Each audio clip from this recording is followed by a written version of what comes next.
first thing we want to talk about is, of course, understanding fire. Let's get a foundation down first.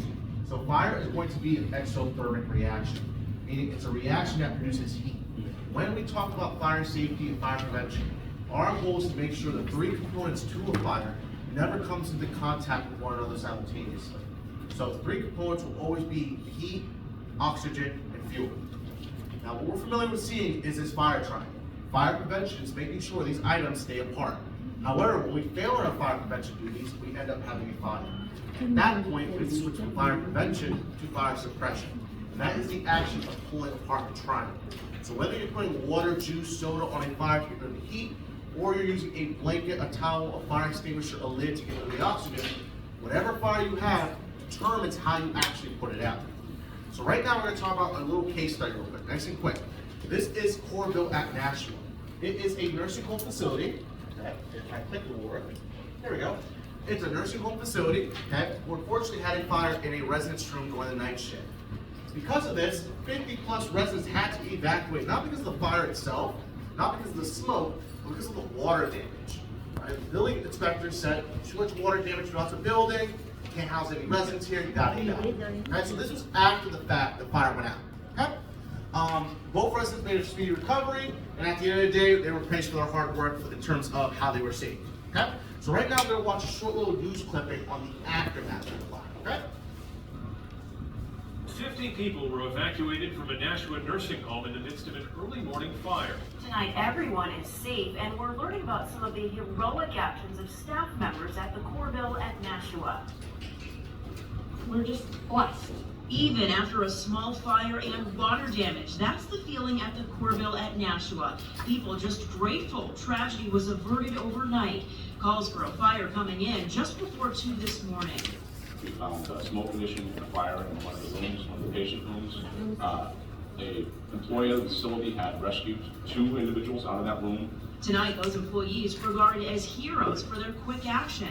They were 2 maintenance men or housekeeping guys who were here on a special project. They just saw the smoke, ran to the room, got the residents, 2 gentlemen out of the room.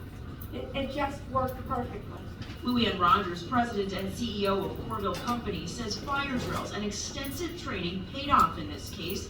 Many of the people living here are confined to beds. So that will always be the tricky part when you have to evacuate this building, whether it's progressively or full building evac, it's your ambulatory status of the residents. Okay? Now, unfortunately, the official cause of the fire was left undetermined. However, when I did contact the fire marshals who investigated this fire, they did theorize that the CPAP unit that the resident was wearing during the time of the fire is what caused the fire. So this is based off the fire damage within the room, the scorch mark patterns on the wall, but as well as first eyewitness accounts. So instead of getting pure air pressured into the person's lungs, he was getting pure smoke. Hence why he had smoke inhalation and had to go to the hospital. But they made a speedy recovery. The reason we decided to talk about this is because it leads on to our next segment revolving around battling fires.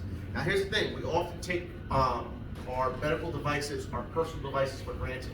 And when we take these devices for granted, oftentimes we misuse them, and unfortunately fires or explosions can occur. Now a lot of the devices we use, and sometimes misuse, revolve around devices that have batteries, specifically lithium-ion batteries. So there's a bunch of different reasons why battery safety is important in the healthcare field. From resident safety, business continuation, emergency preparedness, regulatory compliance. But what we really want to focus on is the fire hazard that these batteries can present. Now typically in a, oh my goodness. It's hurrying you along. But typically, in a long-term care, skilled nursing, assisted living facility, where we typically see these batteries failing are originating from e-mobility devices. So those are your electric scooters and those are electric wheelchairs that your residents may use in the past, in the future, or may now. Now, a lot of these batteries do not catch on fire due to manufacturer errors. They're failing due to human error. The number one human error that we do to tons of devices that we have in our possession is overcharging them. So, the Fire Safety Research Institute conducted an experiment where they purposely drove a lithium-ion battery in a scooter to failure. And what they did was overcharged it for almost an hour and 43 minutes, so almost 2 hours. It is not a long time, especially compared to how long we leave our phones charging, our laptops charging, our tablets, our switches, etc. So, two cameras I want you to focus on, this top left and this top right. Temperature within the room, it's 52 degrees Fahrenheit, so it's very, very chilly in that room. So as we overcharge that battery, eventually the battery will actually crack because the pressure within causes that battery to bulge until it cracks. So now air has access to the internal components of said battery, and now the fire triangle that we just discussed is formed. So as more air gets put in, smoke gets produced, and eventually the battery ignites.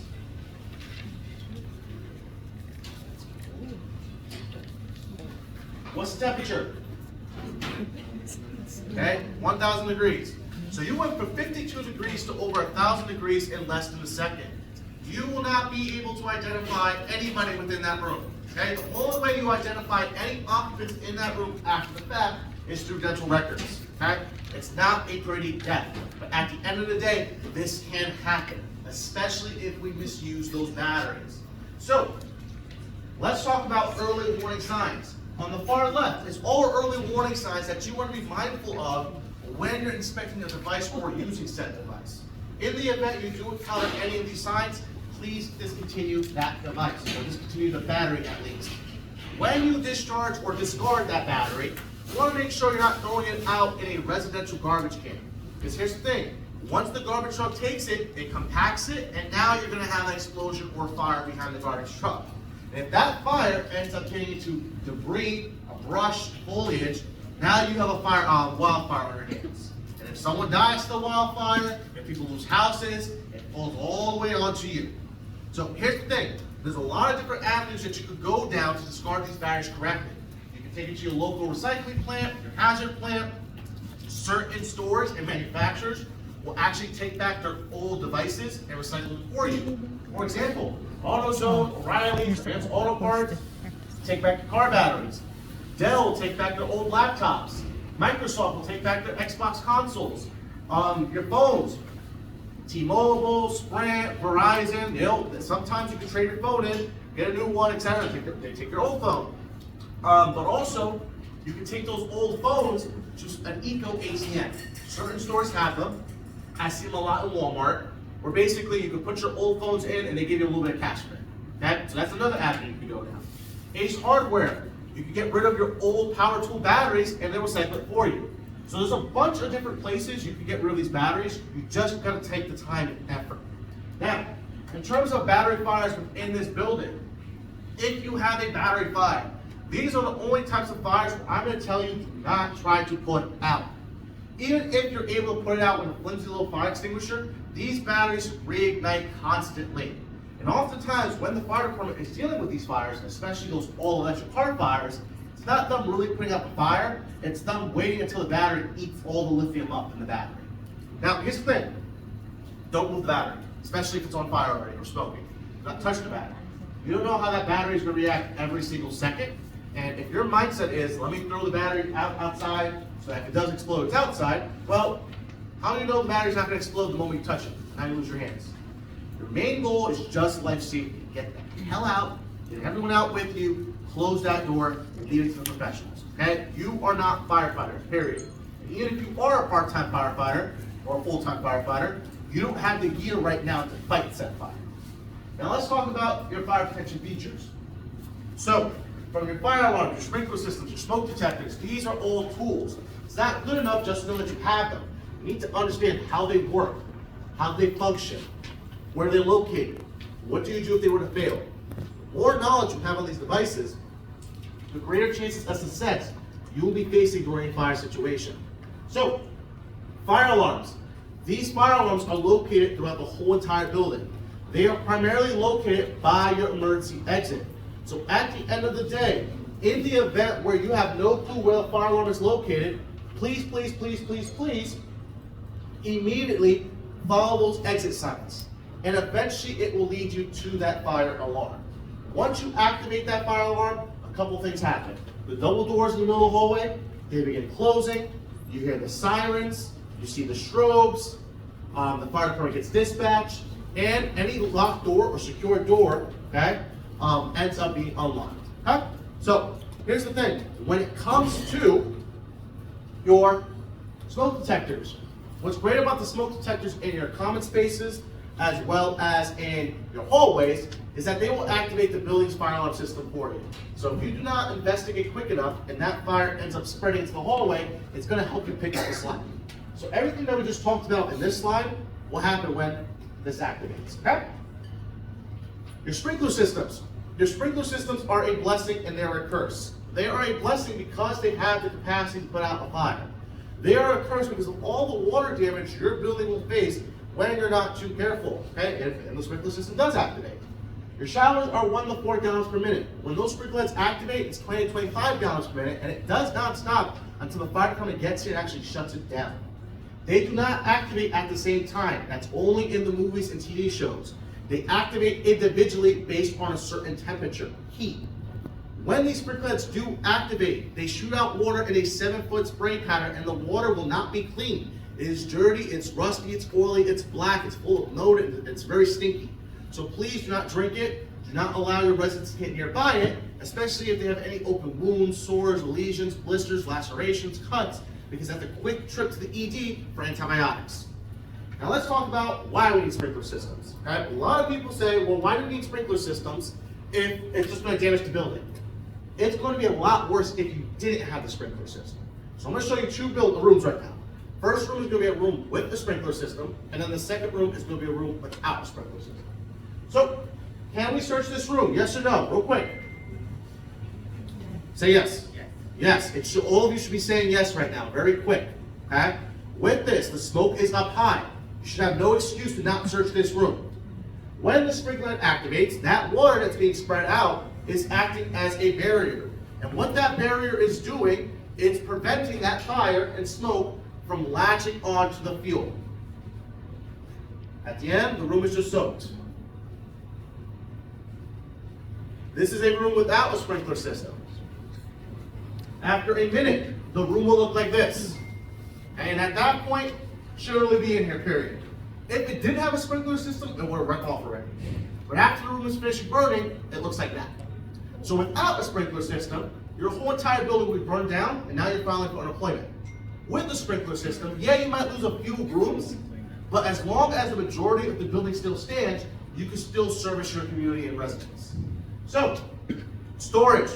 Making sure we're not storing anything too close to those sprinkler heads, okay? As I was walking throughout the building, I've seen several examples of this.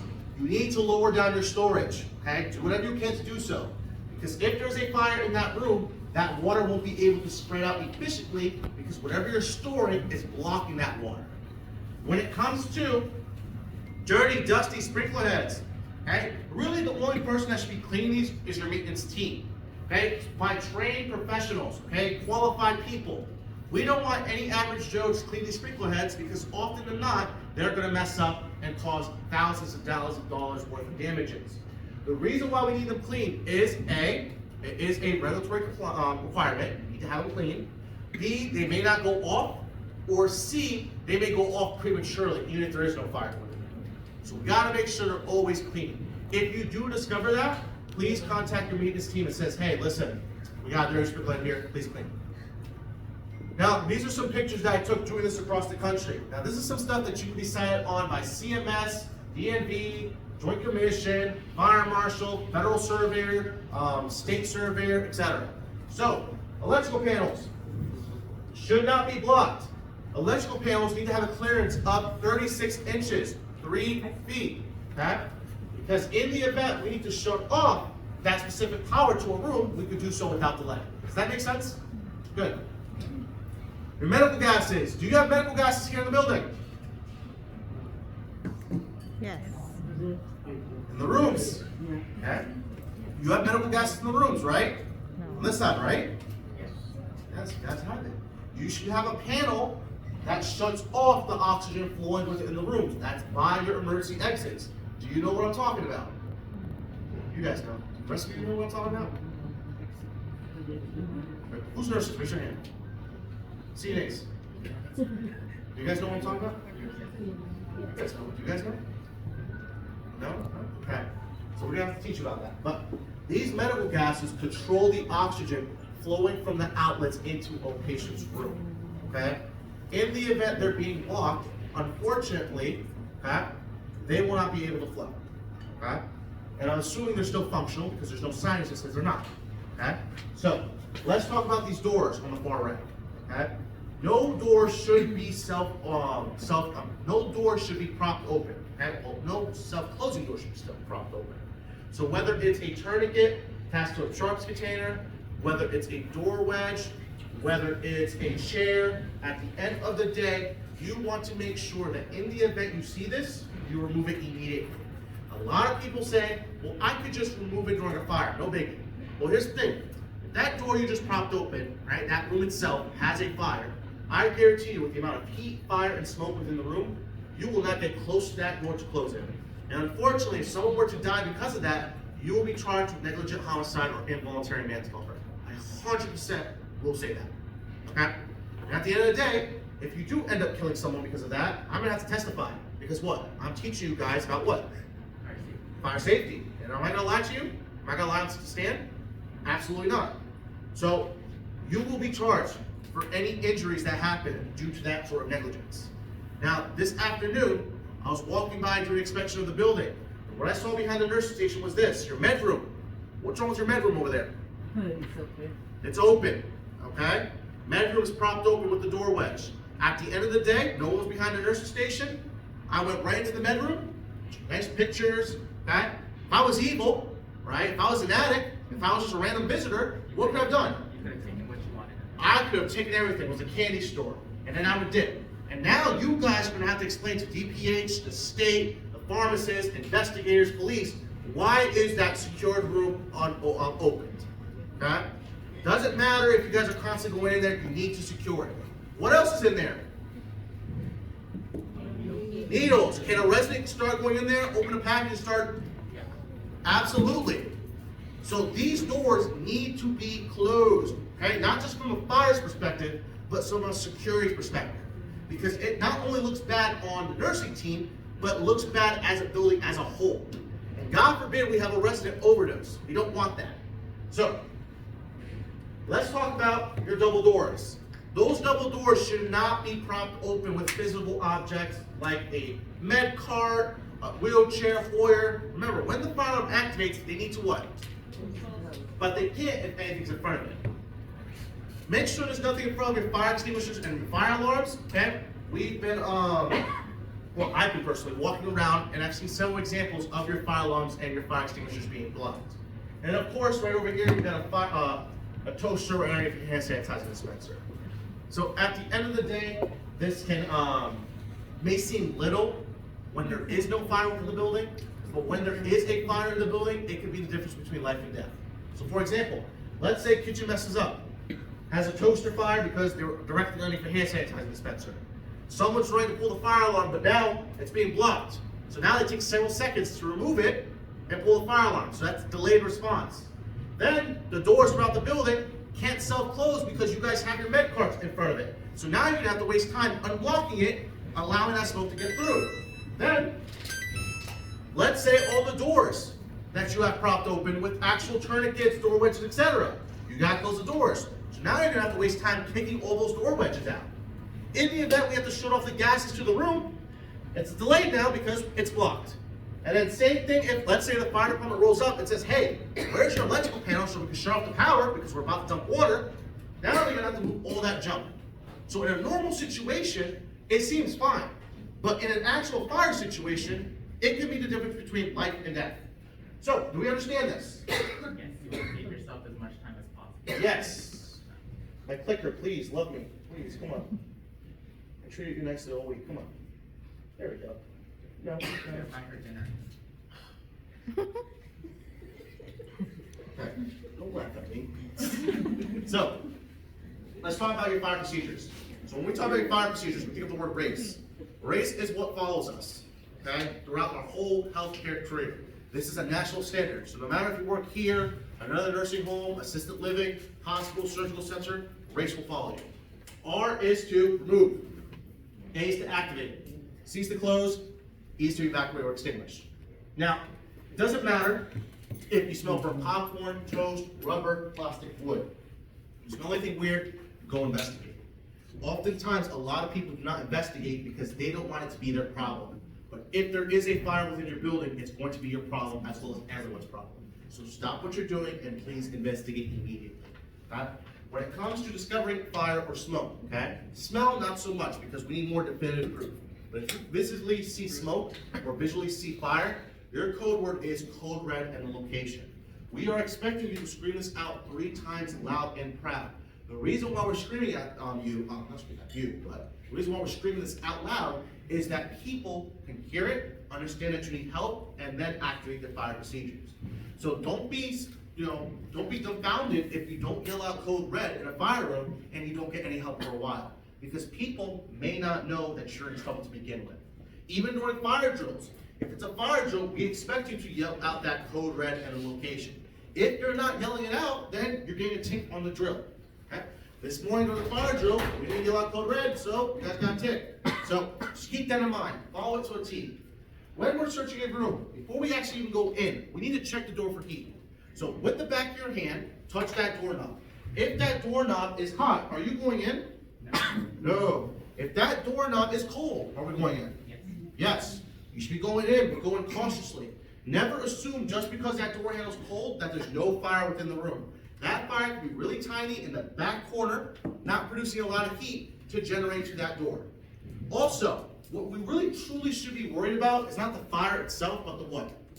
Smoke. Smoke inhalation is the #1 killer in a fire. On average, it takes about 2 to 3 breaths of that thick black smoke to kill you. Unfortunately, a month ago, okay, I was on site a few hours later after this fire. This was Gabriel House. It was an assisted living facility in Fall Rivers, Massachusetts, near where I'm from. Unfortunately, the fire started in the middle of the night shift with only 2 people on site. Fire started in the residence room. That fire killed 10 residents, injured over 30 residents, and injured 5 firefighters. It was a 9-alarm call fire, meaning 9 different fire departments had to go to that building because that's how great the fire was. Unfortunately, when they rolled up on site, residents, and this was a 3-story building, were hanging from their windows because they couldn't escape the fire and smoke spreading into their rooms. And all because they didn't close the what? And the doors were what? Blocked, propped open. This is why I'm on you guys with these propped open doors, because now that whole building is condemned, and now they're looking for different work, and now people are being sued, okay? So, keep that in mind. When it comes to the actual smoke, it's gonna be CO2, it's gonna be cyanide gases, and it's gonna be all nasty particulates depending on what's burning. When we're searching the room, we wanna make sure we're searching the room as quickly as possible. If there's, of course, a lot of smoke, you don't have to go in, okay? That's reasonable. You don't have any gear to go in. However, if there's little to no smoke, you guys are expected to go in and search. Search everywhere. Please do not walk into a room, see an empty bed, and walk out. So oftentimes this is what a lot of healthcare workers do because they're looking only for what? Residents, patients, okay? Broaden your mindset, okay? Don't have tunnel vision. There could be a visitor in there. There could be a vendor like myself in there. There could be a family member. There could be a child in there. Do you have any children in the building right now? Yes, no? Don't say no, okay? It's always, I don't know, okay? I don't know, because any child could come into this building at any given time. Are you guys everywhere 24/7? No. So yeah, you may not see a child on your shift, but who knows? Someone could have snuck a kid in to work, a visitor could have brought a kid in, grandchild, etc. Okay? So just keep that in mind, including your receptionist, right? You're supposed to check in. However, if the receptionist is not there, let's say he or she's at the bathroom, anybody could have walked in. So the worst thing you could do is say, oh, don't bother searching that room because that room is being renovated, and all of a sudden you hear someone screaming inside for help, whether it's a child, a visitor, another staff member. When there is a fire, when that fire alarm activates, always assume every single room within your building is occupied. Never assume it's empty. Because if you tell people, don't bother searching that room, it's empty, but you really didn't search, and someone gets hurt because of it, it's on you, okay? Now, when we get a person out of the room, do your best and close that door immediately. Try to prevent that smoke from coming out. But when we're dealing with our non-ambulatory residents, what we could do is something called the sheet slide technique. It is a way to get your residents off the bed, onto the floor, and quickly drag them out. It is a lot easier said than done, and unfortunately there's a lot of factors that go against you in order for you to do this perfectly. So, if you had to do it by yourself, which probably you're going to do it by yourself during the evening and night shift, because we're on a skeleton crew, this is how you're going to do it. You're going to take the blanket on top of that resident, and you're gonna put it on the floor. And I apologize for the video glitching. I think it's the Wi-Fi here. Okay? You're gonna untuck all 4 corners of the fitted sheet. Bring the resident to the edge of the bed.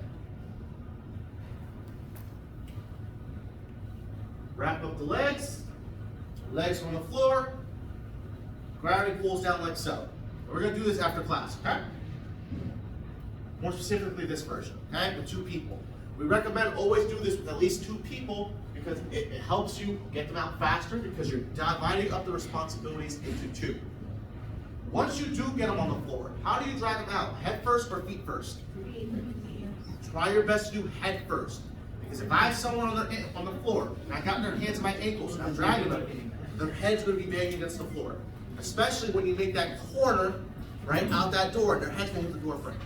So try your best if you can, head first, okay? Now, a lot of factors that go against you, okay? For example, if they're bariatric, do you have any bariatric residents in the building right now? Well, what's the weight, highest weight so far? 300, 400? Okay, that's nothing.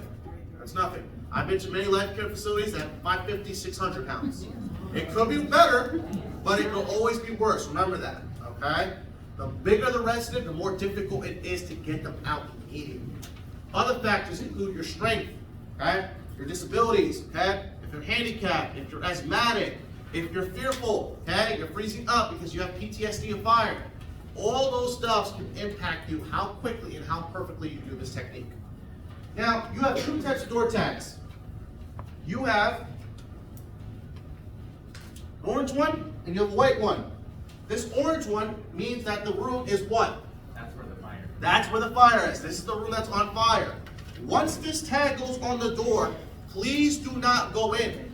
During the fire drill, we put this tag on the door after someone searched and people kept going into the room 3 times. Okay, so a total of 4 times. Once this tag goes on the door, I don't care if you brought as many fire extinguishers in this building as possible. Do not go into the door. Because as you keep opening and closing the door, not only are you letting oxygen in to let the fire grow, but what are you letting out? More smoke. These white tags, and by the way, there's magnets you can put on the door frames. These white tags are for rooms that are empty. Meaning you have physically gone in there, searched, and you got the person out. Do not overcomplicate the system. Just ask yourself 2 questions. Is the room on fire? And if you visually know the room is on fire, it gets what? Good, orange tag. If the room is empty, okay? If you physically have gone in there, searched, it gets what? Good. What if you forgot to search the bathroom? Do you still mark the room as white? No. Why not? Gotta make sure the whole room is clear. So if you have doubts in your head that you really cleared that room, okay? Don't go in a second time, just don't mark it as evacuated. You only have time to mark that search once. I don't want multiple groups of people searching that room, okay? Like taking turns. You go in, go out, close the door. So, let's talk about A. So we already talked about what happens when the fire alarm activates in terms of how the building protects itself. Let's talk about individual rules and procedures. So, oh my Lord. So, the receptionist, okay, during business hours, is going to do an overhead page, check the fire panel. House supervisor or designee, during any other times, is going to do an overhead page as well. Do you guys know how to do an overhead page? Show of hands, be honest. Raise your hand if you know how to do an overhead page. Okay, that's scary, because what does it say right here? You guys got it. Okay. What does designee mean? Any one of you. So at any one of you, let's say I'm the charge nurse, the DON, the ED, I can say, go do an overhead page. And if you don't know, that's a liability. Okay? Because now you're preventing everyone else in the building to know where that fire alarm is. So my recommendation for you guys, please, please, please, please, please, go to a coworker that knows how to do an overhead page, okay, and practice.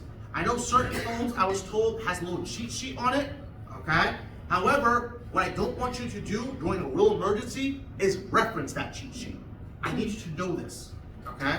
I need you to know this. You should immediately know how to do an overhead page very quickly. Because remember, every second counts. So, We're gonna do a backup call for the fire department because the fire department doesn't know where the fire is specifically. They know it's in this building, but they don't know a specific room. They don't know if someone's hurt. They don't know if the sprinkler system is out. They don't know if it's a false alarm.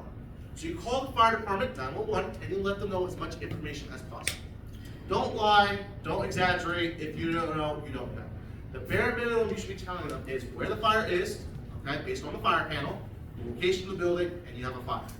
When you do talk to dispatch, please don't say you have a code red emergency, say fire, okay? Because code red can be different for a lot of buildings, okay? When it comes to the fire department, we're gonna meet the fire department because the fire department, like I said, doesn't know where a specific area in the building is. So we wanna guide the fire department to the nearest emergency exit so they can access the unit directly. Now, who responds to the fire? It's gonna be the ED, DON, ADON, staff development coordinator, house supervisor, maintenance, charge nurse, all those beautiful people. Doesn't matter if they are doing a tour, charting, resident care, on a meeting, morning meeting, lunch, breakfast, bathroom, using one or two. At the end of the day, whatever they're doing, they're stopping and they're going, okay? We need responsible leadership to go to the fire area to make sure staff members are doing their things. So, clinical staff members' response. Depending on the shift you're in determines on what you actually do. For example, day shift. You're either going to remain on your unit or return to your unit. So if you are out on lunch, right in the break room, and the fire alarm activates, what should you do? Go to your assigned area. Do you clock back in? No, please do not waste your time clocking back in. You can worry about your time clock, time sheet later. It's a simple fix, okay? At the end of the day, you need to go. So, let's talk about evening and night shift. One nurse remains on the unaffected unit, everyone else goes to the fire area. The reason why we do it like this is because as we go from the day to the evening to the night, we lose what? People, staff. So we want to make sure for the evening and night shift, we take the total amount of staff we have and divide it up. So that the majority of the staff go to the fire area to handle it, but also making sure there's at least one person staying behind and dealing with the unaffected residents. Because at any given moment during a fire alarm, a resident could say, screw this place. I remember when I was young, you'd go outside and leave the building. Just keep that in mind. You got to watch. C, close, contain, confine. No matter where you are in the building, when you hear the fire alarm activates, your residents are your number one priority. Push them into a room. Please, please, please, please, please do not push them into their assigned rooms if their assigned rooms is not the closest room. Because if you drag that resident all the way down the hallway to put them in their assigned rooms, okay, that's a long time. You could have been put that resident in a smaller room right next to them. Now here's the thing, equipment in the hallways, and this is what we failed during the fire drill this morning. Equipment in the hallways needs to be cleared from the hallways. However, you gotta put it in rooms that are empty. During the drill today, we had people put that equipment in rooms that are occupied. So that in the event we had to evacuate those residents, we really can't because that equipment is blocking their way out. So, try your best to clear rooms as best as you can. For example, let's say I have these four right here. Right? These four right here are my residents. If I push her to a room, her to a room, him to a room, him to a room, okay? At the end of the day, do I have any rooms to put the equipment in? No. Right? But if I put this person, right? If I put all three of these people in this person's room, how many rooms do I have open now? 3. So that means I can put all that equipment in those 3 rooms. Does that make sense? Okay. So try your best to do it like that. Now, in terms of ACs, okay? ACs, windows, shut them, turn them off. Because smoke on the outside of the building, you get sucked right back inside the building using those AC conditioners or, the air conditioners or as well as those windows, because of the wind. Now E, the decision to evacuate is based on whoever's in charge. It could be the ED, it could be the DON, it could be the CDC, not CDC, SDC, it could be the maintenance director. But realistically, by the time you do rescue, alarm, and close, and you get to E, who's already on site? Fire department. Right? So if they say, hey, defend in place, defend in place. If they say you need to go, go. When we do evacuate, we do not go outside. We cannot provide continuous care for our patients if we're all outside in the middle of the parking lot with no access to equipment or medications. Plus, What's outside our door that could hurt your residents? Huh? Is it dogs? Oh, the main road, okay? Cars, right? If you get hit by a car. Imagine during a night shift. We bring everyone out during a night shift. Do you think all those staff members can watch all those residents during a night shift? No. One person wants to go this way. One person wants to go that way. One person wants to go back into the building. One person doesn't get hit by a car. Also, what do you have outside your building that's just walking around? Oh, yeah. Oh, well, with some of them. They don't really go. I wasn't going that way. Okay, sorry. Yeah, I guess homeless, Yeah. exactly. Yeah. Okay, people that are on drugs. Okay? What about animals? Yes, What you have outside? feral cats. Right left field. Chickens, roosters. Who's ever been attacked by a rooster before? Or threatened to be attacked by a rooster? Just me. That's crazy. You have? I have. Damn. Okay, I was at Sorry, I had to. I was like, for real? You have? Don't do the problem. I was in California and I forgot the town, but the town is famous for having roosters and chickens throughout the whole town. And I was at my hotel and I guess one of the hens were nesting and two roosters ended up just like flying towards me and it was like pulling my butt back into the hotel. But potentially, can a rooster attack you guys? Maybe. Okay, they're animals, right? So just keep that in mind. And yes, feral cats, I guess. I don't know what kind of feral cats you guys have here, but But did you end up unscathed? yeah, right, my butt right into the thing. Okay, good. I was all about butter. I can run. I know, I didn't think I know I don't look like I can run. that. So, let's. So, let's talk about horizontal evacuation. When we evacuate, we're moving horizontally from one area of the building to the next. Okay? So, if there's a fire, and to orient yourself, we're right here in the diagram. Okay? That's the COVID unit that's locked and secured. We're over here. Okay? So, if a fire's on this section and we had to evacuate, we're taking everyone from this section across this section over here, past these red lines. These red lines are your smoke barrier doors that close, but also the walls that are connected to them. The walls themselves prevent that fire and smoke from spreading through. The doors are just a way to get through those walls. Okay? So if this whole section right here fills up with fire and smoke, okay, it will not cross over to this section because of that wall and door. Does that make sense?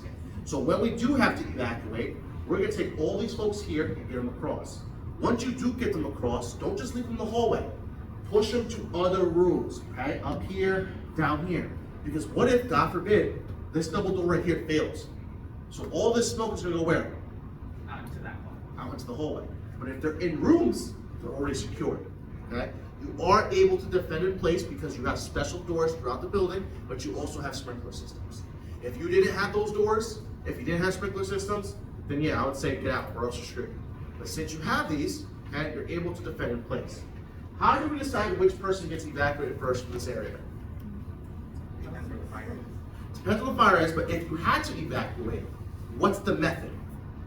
Who do you decide which person gets evacuated first? Based on what criteria? Are we going in the hallway? Well, here's the thing. When we evacuate people, that's after we push them into the rooms, we secure the hallways, etc. So everyone should be in their rooms prior to evacuating. And like you heard in the back, okay, it's all about closest proximity to the fire. So you get the person on the side, across, make your way out. Okay? So the prom area, make your way out. Now here's the thing. The reason why those walls and doors work is because they have no holes in them. They're completely solid. Okay? In the event, unfortunately, if the walls have holes, it's going to allow that smoke to spread. So let's say all these walls right here have massive holes, right? Looks like Swiss cheese. Fire starts right here, that smoke is instantly going to travel from one end to the other end of the building.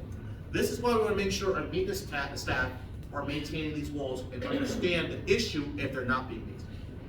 So, it only takes a small pencil-sized hole within that wall to fill up an adjacent 20 by 20 by 20 room in less than 4 minutes. So if you accidentally drill a hole in that wall, unfortunately, you're going to jeopardize the safety of everyone in this building. When it does work, it works like this. This nursing home unit in New York burned down because a nurse burned something in the microwave, it caught on fire. Unfortunately, she ran out of the room, they didn't close the door, fire and smoke spread out, they lost the whole entire unit. No one died, but they just lost the unit. On the opposite side, completely fine. So, that is the power of the double doors, walls you have when you're in your building when they're working correctly. So, let's do some hands-on training now.